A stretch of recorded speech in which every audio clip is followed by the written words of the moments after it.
최근 들어서 영적인 도전들이 우리 삶의 주변에 있습니다. 건강의 적신호가 찾아오기도 하고 또 여러 가지 삶의 문제들이 우리를 엄습하고 우리 주변에 다가와 있습니다. 어쩌면 이렇게 어려운 시절을 우리가 또 만나게 될까 할 만한 그런 처지에 놓여 있기도 합니다. 이럴수록 더 믿음 가운데 서가시는 저와 여러분 되시길 바랍니다. 우리가 새벽 기도회 때 베드로 전서와 베드로 후서를 묵상하고 있는데 이 베드로 전서와 후서가 쓰여진 연대에 대해서 조금 알 필요가 있습니다. 베드로 전서가 쓰여진 연대가 AD 64년입니다. 그런데 교회사적으로 AD 64년에 아주 중요한 사건이 하나 터지는데 그것이 로마의 대화재 사건입니다. 그리고 이 로마의 대화재 사건의 배후로 지목된 부류가 기독교인입니다. 기독교인들이 당시에 예수님의 그 살과 피를 기념하기 위한 성찬식을 행하였는데 이것이 사람들에게 이제 오해를 불러일으킨 거죠. 그래서 사람의 살과 사람의 피를 먹는 사람들이 있다더라. 그래서 아마도 이 화재를 일으켜서 사람들을 죽여서 그런 사람들의 살과 피를 먹으려는 것이 아니냐 이런 오해를 받게 되죠. 이 일로 인해서 기독교인들이 핍박을 당하게 되고 특히 이때에 사도 요한을 제외하고 복음의 1세대들 특히 예수 그리스도의 제자된 자들 사도들이라고 칭하는데 이들이 다 순교를 당하게 됩니다. 물론 사도 요한은 유배를 갔기 때문에 살아남아서 다시 유배에서 풀려서 복음의 2세대들과 함께 얼마간 활동을 하게 되죠. 그때 당시에 베드로도 자신이 이제 곧 죽을 날이 가까웠다라고 생각을 하게 되죠. 그래서 베드로 후서를 쓰게 됩니다. 믿음의 형제들에게 너희가 예수님께서 약속하신 그 재림의 날 우리가 다 구원을 얻을 것이다 라고 하는 이 큰 약속을 부여잡고 그들이 선한 덕목들을 행할 것에 대해서 요구하면서 그 베드로 후서를 쓰게 되죠. 그들의 상황을 잘 보면 결코 좋은 상황이 아니었다라고 하는 점이죠. 그런데 그들이 처해 있는 상황은 영적으로 굉장히 어려운 상황이긴 했지만 그 어느 때보다도 당시에 크리스찬들은 믿음 가운데 든든히 서 갔다라고 하는 사실이에요. 심지어 그 어려운 상황 속에서도 자신들의 목숨을 담보하면서까지 믿음을 버리지 않았다라고 하는 것이죠. 조금 다르게 설명하면 영적으로 뭔가 하나님께서 무장을 시키고 뭔가 은혜를 많이 받게 하고 여러분들로 하여금 기도의 어떤 은사를 주셔서 기도가 열리고 근데 거기에는 분명한 하나님의 뜻이 계시다라고 하는 것이죠. 제가 목회를 오랫동안 해오면서 경험한 것은 우리가 뭔가 은혜를 많이 받을 때 야, 이것이 정말 이런 때가 참 좋구나 할 때의 영적인 전투가 벌어져요. 그래서 사단이 시험하고 우리를 유혹하고 또 시험에 빠져서 낙심하게 만드는 그런 사건들이 우리 안에 자주 생기곤 하죠. 여러분들도 아마 경험하셨을 거예요. 제가 누군가를 이렇게 전도를 했어요. 그래서 그 세 가족이 예수 그리스도를 잘 알아가고 믿고 그가 구원받기를 그런 갈망하는 마음으로 전도를 했는데 그 세 가족이 그 주에 뭐 사고를 당한다든지 또 집에 좀 안 좋은 일이 생긴다든지 뭐 이런 경험들을 많이 하셨을 거 아니에요. 또 그들 중에서는 그런 것들로 시험을 받아서 내가 예수 믿게 돼서 나에게 이런 좋지 않은 일이 발생하는 건 아닐까 이렇게 생각하면서 교회를 떠나간 사람들도 적지 않아요. 지난 주간 제가 신방하면서 한 가정을 방문했는데 작년에도 그 가정을 방문했었어요. 그런데 여전히 그 마음에 해결되지 않은 게 있어요. 자기는 하나님 앞에 성심껏 했다고 생각하는데 또 그 딸이 우리 교회 건축을 위해서도 뭐 1,000만 원 가까이 그렇게 헌금도 드렸는데 자기의 큰 딸이 이제 죽게 되었다는 거예요. 그런 일로 상심이 되고 그래서 하나님이 나를 버린 것 같고 그런 마음의 상처들이 작년에도 있었고 올해도 역시나 해결되지 않은 상태로 있었어요. 물론 기도도 해드리고 그래도 어떤 일말의 가능성을 가지고 복음을 전하고 돌아왔지만 우리도 그와 다르지 않다는 거예요. 살다 보면 야, 우리 하나님이 정말 살아 계신 건가? 살아 계시다면 왜 내가 이런 고난을 당해야 되고 내가 왜 이런 어려움을 당해야 되는가? 이런 질문을 하게 된다는 거죠. 그런데 오늘 시편 83편의 분위기가 그와 같다는 거예요. 특히나 이 시를 쓴 아삽 또는 그 아삽의 후손들은 하나님을 잘 섬기는 자들이었어요. 하나님을 찬양하는 일을 맡은 사람들이었었어요. 그래서 그들 생각에는 우리가 하나님을 찬양하는 한, 그래서 하나님께서 택하신 백성에게는 좋은 일만 일어나야 되고 또 어려운 일을 만나더라도 하나님께서 즉시 응답하셔서 이 상황이 정말 아름답게 풀려가야 된다라고 여기는 것이죠. 물론 우리 하나님께서는 여러분들의 기도를 외면하시는 분은 아니십니다. 언제라도 그 때에 맞추어서 여러분들에게 그 어려운 문제들, 어려운 환경들을 해결해 주시고 또 인도해 주시는 것은 분명합니다. 그런데 때로는 우리가 생각하는 것만큼 속도감이 있지 못할 때가 있어요. 이때쯤 하나님께서 응답해 주시면 좋은데 그렇지 않을 때가 있단 말이에요.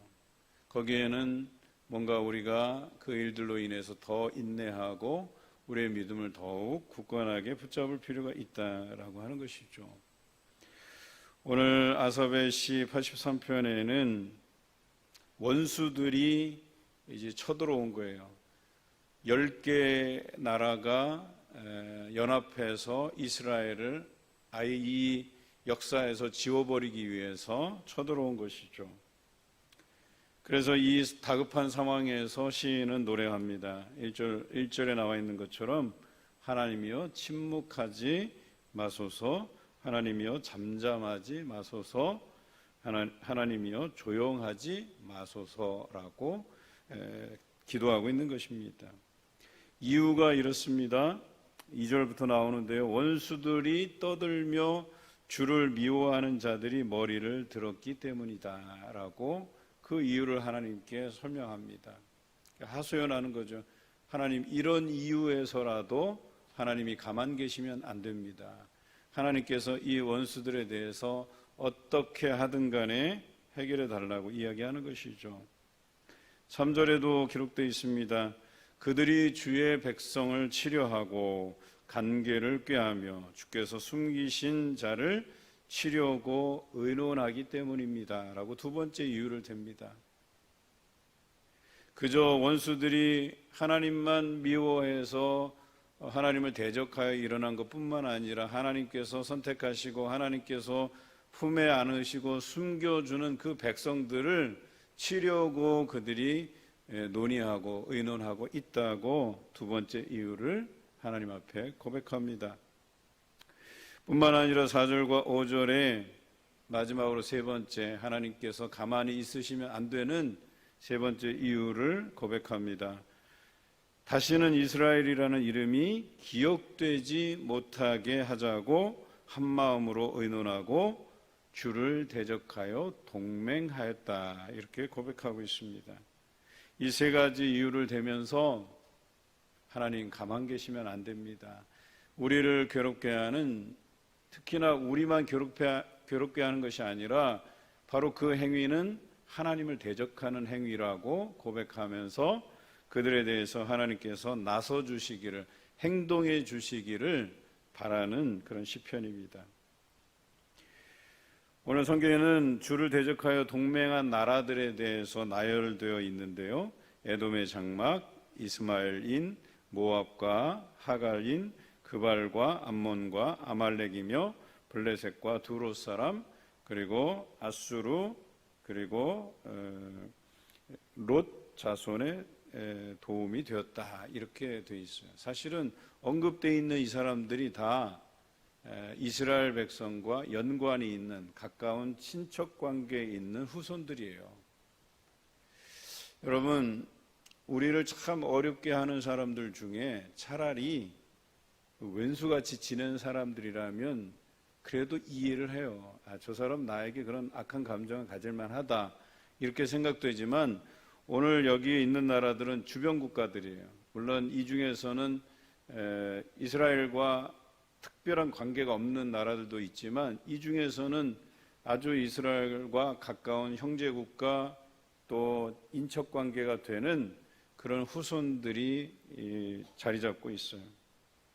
한번 생각해 보세요. 여러분들 삶에서 여러분들과 친한 사람이라고 생각하는, 혹은 친하진 않아도 여러분들 친족관계에 있는 사람들, 이런 사람들이 여러분들 힘들게 하고 여러분 뒤통수 치고 여러분에게 거짓말하고 그런다고 한번 생각해 보세요.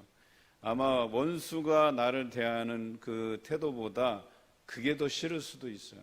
그게 더 내 가슴에 비수로 다가올지도 모른다라고 하는 것이죠. 자, 이런 상황 속에서 시인은 이들에 대한 처분에 대해서 어떻게 고백하냐면, 과거에 하나님께서 하나님을 대적하고 하나님의 사랑하는 백성들을 대적하는 이들에게 행하신 두 가지 사건을 떠올리면서 하나님께 문제 제기를 합니다. 하나님께서 과거에 하나님을 대적하여 일어나고 하나님의 백성들을 대적하여 일어난 그 백성들을 어찌 처결하셨는지를 하나님께 기억나게 해드리기 위해서, 물론 하나님께서 모르시는 게 아니죠. 그럼에도 불구하고 하나님 그때 이렇게 하시지 않았습니까? 그러니까 지금 우리가 당하는 이 현실, 이 고난에도 하나님을 대적하여 일어나는 저들, 우리를 힘들게 하는 저들을 그때와 같이 하나님께서 처벌해 달라고 고백하고 있는 겁니다. 그 두 가지 사건이 이것인데요. 하나는 미디안인에게 행하신 사건, 두 번째는 기손 시내에서 시스라와 야빈에게 행하신 사건, 이 두 가지를 언급하고 있어요. 이렇게 언급해 놓고 먼저 이 시스라와 야빈에 대한 이야기를 하는데요. 여러분, 이 시스라와 야빈에 대해서는 하나님께서 어떻게 처결하셨죠?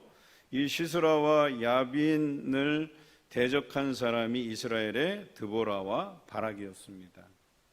드보라가 사사고 여사사고 바락은 그 여사사를 돕는 군대 장관 정도 생각하시면 되겠죠.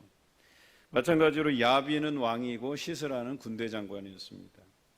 그런데 제일 처음 이 전투에서 이제 시스라가 죽임을 당하게 되는데, 처음에는 자신의 군대만 믿고 쳐들어갔다가 하나님께서 드보라와 바락의 편에 서게 되시죠.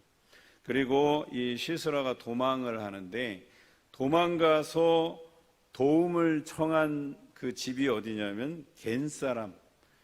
물론 겐 사람이 어찌 보면 이스라엘 민족과는 좀 동떨어 있기는 하지만 잘 생각해 보면 이들이 모세의 친척 관계라는 걸 알게 돼요. 그 이드로와 관계가 있거든요. 그의 장인인.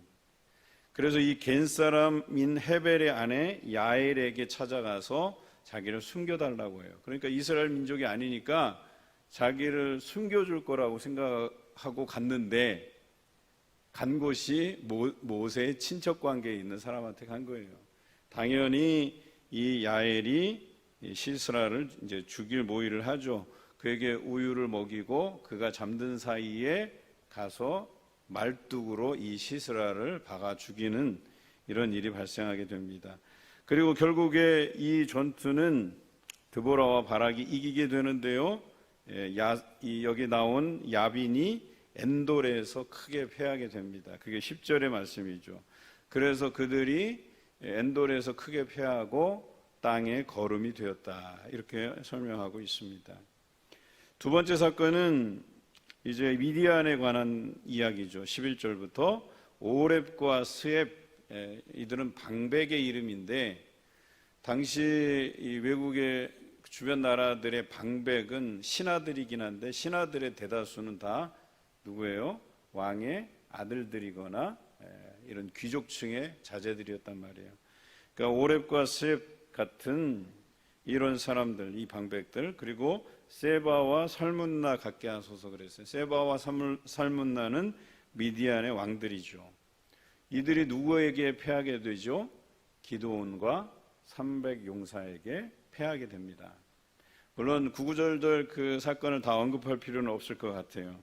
이 두 사건, 그래서 미디안인들에게 행하신 사건, 시스라와 야빈에게 행하신 사건, 이것을 언급하면서 하나님께서 이것을 좀 기억해 달라는 거예요. 그때 당시에 우리가 어려울 때 하나님께 부르짖었더니 하나님께서 이들을 멸하신 것처럼 하나님께서 행동하시고 일어나시고 그들에게 처벌을 내리셔서 이와 같은 일들이 일어나게 해달라고 기도하고 있는 것입니다.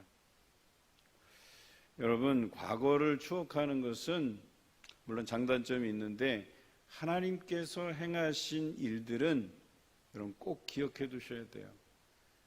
우리가 뭐 좀 과거에 좀 죄를 짓거나 하나님 앞에 성실하지 못했던 모습, 이거는 잊고 새롭게 출발하는 게 좋지만 과거에 우리 하나님께서 나의 인생 가운데 함께해 주신 기억은 여러분 굉장히 중요합니다. 여러분에게 그 과거가 현재의 고난을 당할 때 과거를 기억해서 그 하나님께서 행하신 일들을 소환해내면 그와 같이 동일하게 하나님께서 역사하십니다. 이것은 변함없는 것들이에요. 그래서 여러분들이 가장 은혜 받았던 때, 또 하나님께서 나를 회복했던 때, 또 하나님께서 나를 통해서 용기 내어서 그 악한 유혹들을 물리쳤던 좋은 기억들, 하나님께서 기적을 행하셔서 나를 치료하시고 정말 사람의 힘으로는 해결 불가능한 일들도 하나님께서 해결해 주신 일들, 이런 것들을 기억하고 우리가 어려움을 만날 때, 야, 정말 내가 과거에 이와 비슷한 것들을 경험했는데, 그러면 그 과거의 일들을 소환해서 그때 하나님께서 나를 이렇게 돌봐주시고 인도해 주셨는데, 그런 하나님께서 오늘 우리가 당한 이 현실의 문제도 그와 같이 풀어주실 것이라고 하는 이 믿음을 가지는 것이 중요하다라고 하는 거예요.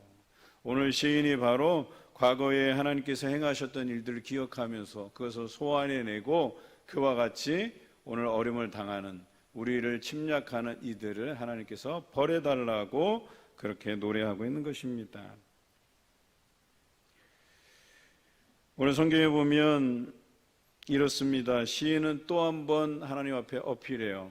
어떻게 하냐면 하나님의 목장을 자신들의 소유로 삼으려 하는 악인들에 대해서 언급하고 있어요. 그러니까 딱 이들을 정의 내리는 거예요. 이들이 그냥 두리뭉실하게 악인 이게 아니고 이들이 악한 일을 행하였는데 그 악한 일이 나에게 악한 일을 언급하기 전에 우선 하나님께 악하다라고 하는 것을 딱 정리하고 있어요. 그게 뭐예요? 하나님이 목장으로, 하나님의 목장, 그러니까 하나님이 목자로 계시고 하나님이 관리하시는 목장, 그 목장이 누구예요? 이스라엘이죠. 그 목장을 침범했다 이거예요. 침범해서 그 목장의 소유주가 하나님이신데 그 목장을 자기 소유로 빼앗으려 한다라고 정의하고 있는 거예요. 여러분, 굉장히 중요한 겁니다. 우리가 기도할 때 우리를 힘들게 하는 그 악한 세력, 그 악한 세력에 대해서 이런 정의가 필요한 거예요. 내가 힘들어서 하나님 도와달라 이렇게 고백하기 전에 이들이 하나님의 백성인 저를 위협하고 저를 힘들게 한다. 나의 소유, 내 인생의 주인이신 그 하나님, 그 하나님께서 소유로 삼으신 그 영역을 이들이 침범하고 그것을 힘들게 한다는 이 정의를 내려야 된다라고 하는 거예요. 근데 한번 생각해 보세요. 내가 하나님의 소유임에도 불구하고 내가 하나님의 소유인 것을 부정하고 내 멋대로 살다가 죄를 범하고 그 죄에 대한 대가로 내가 어려움을 당한다고 쳐보세요. 이런 기도가 나올 수 있을까요? 그렇지 않아요. 오히려 아이고야, 내가 하나님 앞에 너무 죄송한 일들을 많이 해서 내가 이런 상황을 만나나 보다, 이렇게 생각하는 게 더 합리적이지 않을까요? 그렇기 때문에 우리가 날마다 주를 위해서 기도하고 찬양하고 영광 돌리는 일에 게으르지 말아야 된다라고 하는 거예요. 그래서 우리가 어려움 당할 때라도 하나님께 구할 수 있는 어떤 이유가 되지 않을까라고 하는 것이죠. 오늘 아삽은, 또 아삽의 후손들은 그들의 맡은 책임도 하나님을 날마다 찬양하는 일이었지만 그 삶 가운데 하나님을 잊지 아니하고 그분께 의지하는 삶을 살았다라고 하는 거예요. 비록 자기 백성 이스라엘이 하나님을 멀리하고 그 대가로 인해서 주변 국가들이 쳐들어왔지만 기도하는 당사자는 오직 하나님을 붙들고 그의 인도하심에 맡겨둔 그런 생활을 잘 해왔다는 거예요. 그런 상황에서 이 백성을 불쌍히 여겨달라고. 여러분, 오늘 이 두 사건도 굉장히 의미가 있는 사건이에요. 미디안의 침략을 받은 것, 또 야빈과 시스라가 여기에 침략한 것도 그 사사기 본문에 보면 그들이 하나님께 잘못해서 그들로 하여금 침략을 받게 하신 거예요. 그러니까 하나님께서 이 전쟁을 일으키신 거예요. 그들로 하여금 그들의 잘못됨을 꾸짖기 위해서 그들이 쳐들어오게 만드신 거예요. 그리고 그들이 다시 하나님을 찾을 때 어때요? 사사를 통해서 그들을 구원해 가시는 하나님의 손길을 보는 거죠. 그러니까 이 두 사건은 특별한 게 뭐냐면 그들이 잘못도 없는데 그들이 쳐들어온 게 아니에요. 그들이 잘못 가운데 있었는데 그 잘못으로 인해서 하나님께서 그들을 깨닫게 하시기 위해서 전쟁을 일으키신 거예요. 그러나 이 백성 중에 아삽과 같이 날마다 하나님을 찬양하는 사람, 바로 이런 사람이 하나님의 그 옛 행적들을 떠올리면서 하나님의 도우심을 구하고 있다라고 하는 것이죠. 근데 저는 그런 걸 원해요. 여러분들이 잘못해서 어떤 어려움을 만나고 그래서 뉘우치고 다시 하나님의 이름을 부르고 이런 악순환보다는 여러분이 하나님 앞에 신실하게 내가 받은 은혜대로 그렇게 믿음을 부여잡고 살아가시면서 여러분이 당하는 그 고난에 대해서 과거에 하나님께서 나를 이렇게 인도해 주셨지라고 추억하면서 기도하시길 원합니다. 굳이 사서 고생하지 마세요. 신앙인들 중에서 그런 사람들 보면 참 안타까워요. 저렇게 하나님께서 은혜 주셨는데 그 은혜를 또 망각하고 잊어버리고 또 원래의 삶으로 돌아가서 하나님 앞에 불성실하게 게으르게 또 죄악 가운데 그렇게 살다가 또 한 대 얻어맞고 나서 또 정신 차리고 그제서야 또 하나님 부르짖고 찾는 거. 여러분, 이스라엘 역사를 바라보면 그들의 500년 역사가 그랬어요. 왕조 500년뿐만 아니라 그 전시대 족장시대로부터 사사시대까지도 다 그랬어요. 하나님께서 인도해 주셨는데 그것들을 잊어버리고 살다가 또 그거에 대한 처벌을 받게 되고 그제서야 깨닫고 하나님께 회개하게 되고. 여러분, 이런 악순환을 반복하지 않기 위해서 오늘 우리가 이 말씀을 보는 것 아니겠습니까? 우리가 이 전철을 밟으라고 여러분들을 보라는 말씀이 아니잖아요.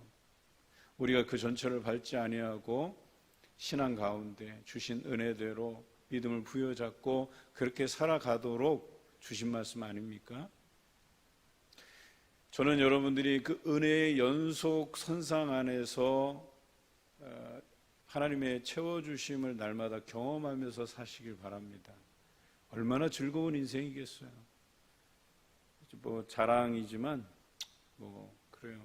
저는 이 자랑을 하는 이유가 하나님께서 저를 얼마나 사랑하시는가를 날마다 깨닫게 돼요. 날마다 느끼게 돼요. 그렇다고 해서 제 인생이 뭐 좋은 일들로만 가득 차 있다 이렇게 말씀드리는 건 아니에요. 목회자가 가는 길이라고 하면 기본적으로 고통과 고난은 그냥 깔고 가는 거예요. 그러니까 어려움이 전제되어 있어요. 그런데 그 어려움이 어려움처럼 느껴지지 않는 이유가 뭐냐면 내가 그 믿음을 변치 않고 하나님 앞에 그 믿음대로 행하고 하나님 부여잡고 날마다 하나님 찬송하고 하나님께서 주신 말씀을 묵상해 가고 그대로 살기를 노력하잖아요. 그런데 내 인생이 고통을 기반해서 세워진 인생이라 하더라도 그 가운데 주시는 하나님의 놀라운 은혜가 있다는 거예요. 근데 그 은혜가 이 고난과 고통을 덮고도 남는다는 거예요. 제가 SNS에 우리 아들이 영화표 보내줬다는 걸 이렇게 딱 기사에 올렸더니 사람들이 막 부러워서 댓글 다시는 분들이 좀 계셨어요. 근데 저는 그게 뭐 남들 부러워하라고 또 제 자랑하려고 제 자식 자랑하려고 그게 아니에요. 하나님께서 그게 아들이든 아니면 타인이든 누군가를 통해서 예비해 주신 손길이 있다라고 하는 것이죠. 그래서 마침 뭐 영화표가 도착해서 가서 영화관에 사실은 그 영화를 보려고 했던 건 아니에요. 제가 뮤지컬 영화는 별로 안 좋아하거든요. 지루하게 느껴지고. 그래서 어디 재미난 영화 있으면 표를 좀 바꿔볼까 했는데 그 시간대 또 영화가 없더라고요. 그래서 또 아들이 보라고 한 거니까 가서 봤는데 딱 영화가 시작되는데 우리 50대의 감성을 딱 자극하더라고요. 그래서 이 영화가 참, 그래서 제 아내랑 저랑 50이 넘어서까지 걸어온 그 인생을 그냥 파노라마처럼 싹 보는 듯한 느낌이었어요. 그냥 보고만 있는데도 눈물이 줄줄 나더라고요. 이렇게 하나님께서 또 나를 위로해 주시는구나. 또 아내 사랑하는 마음을 또 새롭게 다지게 해 주시는구나. 그런 생각을 했어요. 그런데 또 주중에 어떤 분에게 전화가 왔어요. 90이 넘으신 장로님이신데 사실 제가 그 교회에 사역하면서 이제 교구 담당이니까 그렇게 한 번 한 번 잘 챙겨드리고 기도해드리고 늘 건강하시냐고 안부를 묻고 지금도 제가 전에 다녔던 교회들 장로님이라든지 이런 분들에게 우리 교인들에게만 추석 메시지 뭐 이런 거 보내는 게 아니고 그 친분이 있는 분들 그분들에게도 제가 이렇게 발송을 해요. 제가 개인적으로 이렇게 보내드리는데 그 장로님이 갑자기 전화를 주셨어요. 근데 그동안 목사님이 계속 신경 써주시고 관심 써주시는데 그래서 목사님 떠날 때 식사라도 대접해 드려야 되는데 그러면 식사 대접해 드리고 싶으면 그 교회 떠나올 때 그때 대접을 하시지. 근데 제 생각에는 이래요. 그때가 아닌 지금 그게 문득 떠올라서 저한테 전화를 주신 건 이게 하나님의 때구나 하는 생각이 들었어요. 제가 조금 의기소침해 있고 좀 뭐랄까요? 뭔가 용기가 필요할 때 누군가 저에게 이렇게 기운을 북돋아 줘야 될 그런 때에 이런 전화들이 주로 오는 것 같아요. 그런데 그러는 거예요, 장로님이. 그런 이야기를 꺼내면서 그 식사 한번 해야 되는데 이제서야 제가 같이 식사할 수는 없으니까 계좌번호를 불러달라고 사모님하고 맛있는 거 사드시라고 그렇게 해서 또 연락이 되더라고요. 여러분, 저는요, 저만이 아니라 여러분이 일상에서 이러한 하나님의 채워주심, 때를 따라 부어주시는 그 은혜들을 마음껏 누리셨으면 좋겠다 하는 생각을 해요. 그저 내가 하나님 앞에 게을러져서 잘못해서 두드려 맞고 그거 회개하고 눈물로 회개하면서 또 하나님의 도우심을 구하고 이런 거 말고요. 내가 꾸준히 하나님을 찾으면서 인내하면서 내 인생이 고난을 기반으로 하고 있다 하더라도, 그래서 모세의 고백처럼 수고와 슬픔뿐이었다라고 기억되는 인생일지라도 우리에게 시시때때로 부어주시는 그 은혜와 섭리는 그것을 덮고도 남음이 있다라고 하는 것이죠. 이러한 은혜가 여러분 안에 있기를 바랍니다. 물론 이 아삽은 그래요. 자기 민족은 어려움에 처했지만 그래도 자신은 하나님께서 날마다 채워주시는 은혜를 경험하면서 살았던 사람이에요. 그래서 나라가 어려움에 있을 때에 나라를 위해서 내게 그렇게 행해 주신 그 하나님께 구하는 거죠. 뿐만 아니라 과거에 자기 국가에게 하나님께 베푸신 그 은혜들, 그 섭리들, 구원의 섭리들을 기억해내면서 하나님께 기도하게 되는 것이죠. 저는 여러분이 이러한 삶을 살았으면 좋겠습니다. 개인적으로 여러분들이 살면서 하나님을 날마다 경험하시면 좋겠고, 또 우리 주변에, 또 우리 교회, 또 우리 지역, 또 이 나라 이민족의 어려움에 처해 있을 때 여러분이 경험한, 여러분이 만난 그 하나님, 나를 인도해 주신 그 하나님께 간구하며 기도하기를 바랍니다. 시인은 이렇게 노래합니다.